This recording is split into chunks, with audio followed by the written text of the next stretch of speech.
أقول بيها عف يمي إش كثر شافت مرار وضيم، يا ما تحملت لوعة بلياليه، ولا عمر شفتها ارتاحت في يوم، تعبان الدمع والهم يسليه. حلو. كبرنا وعوض الله وصرنا عدها رجال، هم شلون بيش الأم نجازيه، نذب الثوب الأسود منها نص الليل، ونفز الصبح نلقاه مغطيه. سمعنا الصوت يندب وينكم الأولاد، دعوة من الوطن لازم نلبيه. ومشينا وودعتنا من بظلام الليل، ووسطنا شفوف الطغى ونلويها، ولويناهم لولا آخر دمع بالعين، هنيال اللي وقع والزن تباريه.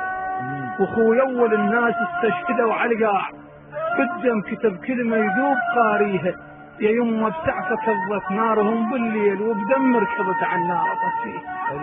نعاوم وتمشي القاع والصوبين، وهذا نعترف أبش النعاويه، نعاوم خناجر بالضلوع حاه، يومي الصبح أسمع بواشيه.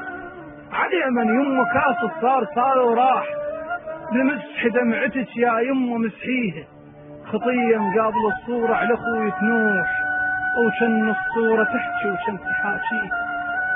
أغافلها وشيلا صورته من البيت، ووصيهم بعد لحد يحاكيه، وابوق الروح بوقه واشتغل بالطين، بالحي مدرسة لازم نعليه.